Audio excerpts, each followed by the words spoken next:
Bienvenidos. Estas son las noticias más destacadas de la OEA. Esto es OEA News, el informativo de la Organización de los Estados Americanos.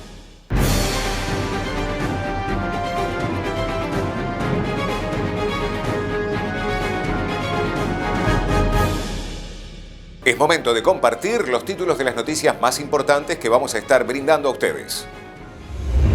Secretaría General rechaza fallo emitido por Tribunal Supremo de Justicia de Venezuela. Nueva observadora permanente de Francia ante la OEA presenta credenciales. Consejo Permanente de la OEA considera manifiesto contra la pobreza en las Américas.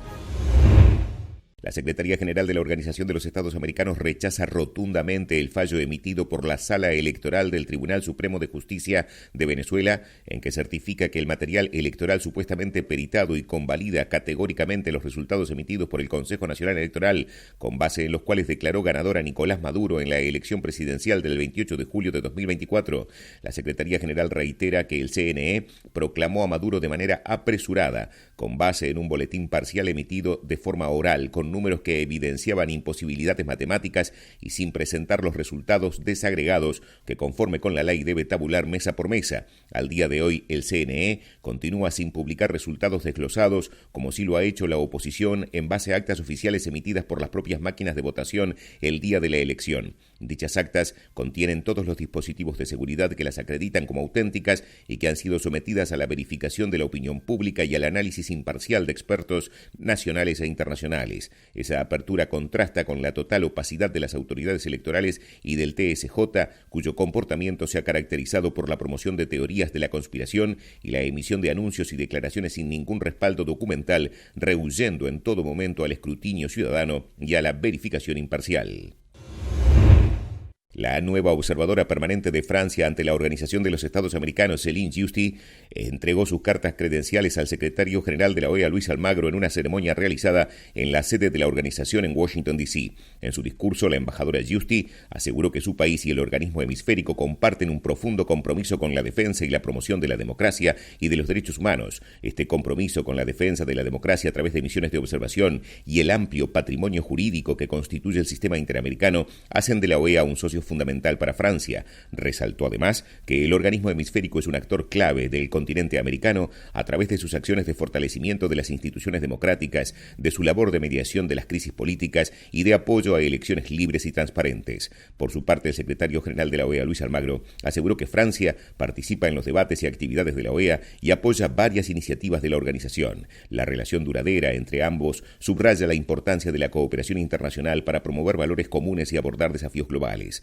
El secretario general aseguró que el país europeo ha estado involucrado en el fomento de la colaboración y el diálogo con los Estados miembros, contribuyendo a objetivos compartidos como la promoción de la democracia, la paz y la defensa de derechos humanos, incluida la igualdad de género, concluyó. Francia es observador permanente ante la OEA desde 1973. El Consejo Permanente de la Organización de los Estados Americanos celebró una reunión ordinaria para considerar el manifiesto contra la pobreza en las Américas. Gracias, señor presidente, y es un honor para la Secretaría General presentar nuevamente este documento conjuntamente con las delegaciones de Antigua y Barbuda y Colombia.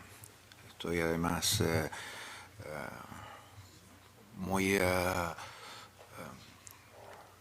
satisfecho y honrado por las palabras y las presentaciones ya formuladas por quienes me antecedieron al uso de la palabra en este tema. La lucha contra la pobreza y la desigualdad no es una cuestión ideológica, es una cuestión de principios que hacen a la esencia los valores fundamentales que debe tener la convivencia humana. La lucha contra la pobreza siempre va a encontrar obstáculos de oportunidad, de conveniencia, de interés, de estructura política, de estructura económica, de estructura social. Eso se reproduce permanentemente entre nosotros. Debemos superar juntos esos obstáculos, llevar nuestras propuestas a fortificar los eslabones más débiles de la cadena social, ya que una cadena se rompe siempre por el eslabón más débil, así como las redes se rompen por los nodos más débiles y las sociedades son redes de interacción de personas. Si hay pobreza y desigualdad todavía es porque nosotros estamos en deuda, porque no hemos hecho bien nuestro trabajo. La pobreza debilita a las personas, las vuelve vulnerables y se exponen a ser vulneradas por otras personas, por otros grupos de personas, por mecanismos sociales y por la fuerza de la inercia que sostiene intereses ya privilegiados o beneficiados. La pobreza y la desigualdad rompen el tejido social, lo fragmentan, lo estratifican. Transformamos nuestras sociedades en lo que no debe ser. Sus efectos colaterales producen y reproducen inseguridad, migración, que producen una larga letanía de los problemas que enfrentamos hoy. Es necesaria más democracia y más democratización para salir de estos círculos viciosos.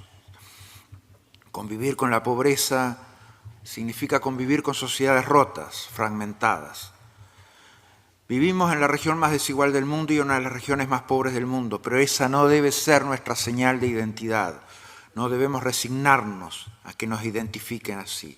Somos una región de paz. Esta es nuestra señal de identidad y debemos trabajar para consolidarla día a día mediante más derechos para más personas, porque esa es la base de la paz, el acceso equitativo a todos los derechos.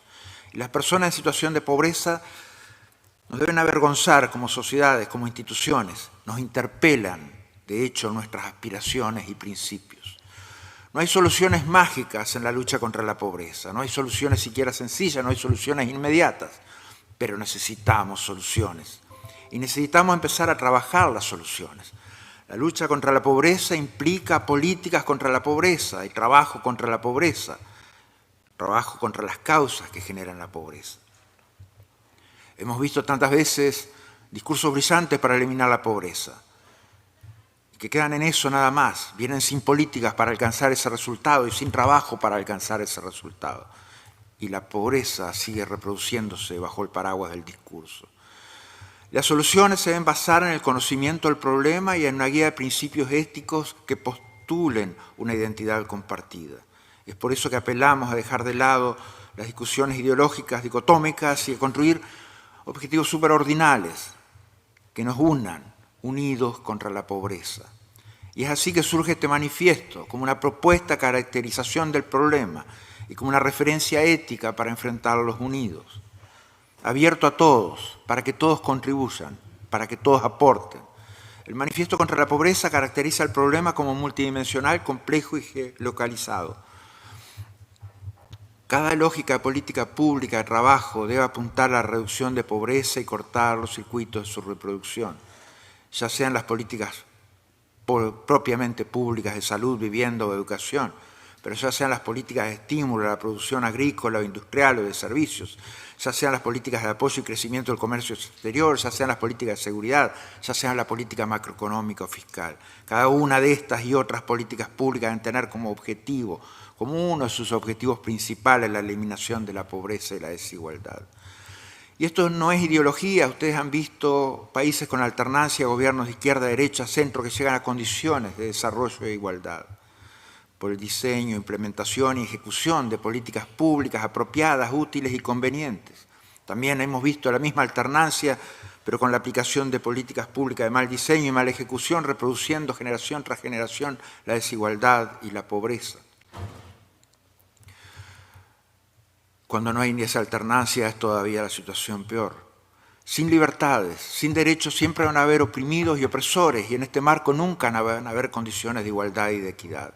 A veces la ausencia de acceso a los derechos sociales y económicos y a las libertades es algo impuesto por un gobierno autoritario, a veces producto de inercias sociales, políticas y económicas a las que me refería al comienzo.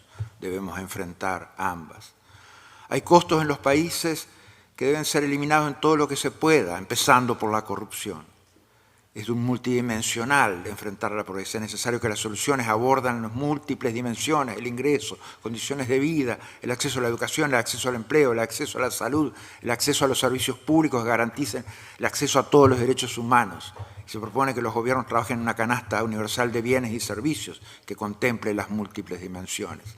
Porque es complejo, es necesario reconocer las interacciones de las personas en la situación de pobreza en sus entornos cercanos, en particular con los mercados ilícitos, con los mercados informales que generan procesos de socialización que tienden a reproducir las vulnerabilidades y la pobreza. Se producen círculos viciosos, Pero como es un problema complejo, ese círculo puede transformarse en virtuoso si la población en situación de pobreza adquiere y desarrolla un nivel dado de capacidades y reducción de vulnerabilidades. Se necesita de normas de instituciones inclusivas. Es un tema geolocalizado, porque esta solución es de reconocer la especificidad del territorio. Lograr instituciones inclusivas requiere incluir a las personas en situación de pobreza para que las políticas sepan de sus necesidades. Este documento fue presentado hace más de 1 año y medio. Yo esperaba en ese entonces que hubieran venido aportes, iniciativas. Espero que ahora ustedes lo hagan suyo. No solamente para avanzar, para ser propositivos, para llevar este tema adelante. Obviamente nosotros en este tiempo lo hemos seguido trabajando y hemos seguido recibiendo aportes, como ser de la CAF, de CELAM, de Jeffrey Sachs, entre otros. Es obvio que no se puede hablar de este documento sin hablar de Óscar Gamboa, que ha sido un gran impulsor del mismo. Agradecemos y valoramos la sugerencia de Antigua y Barbuda. Esperemos que el señor presidente del Consejo Permanente pueda asumir esta responsabilidad al respecto de crear ese grupo de trabajo.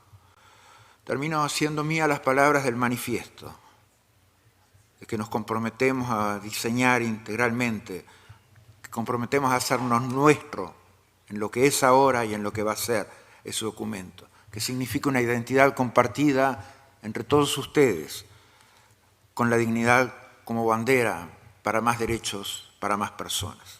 Gracias, señor presidente.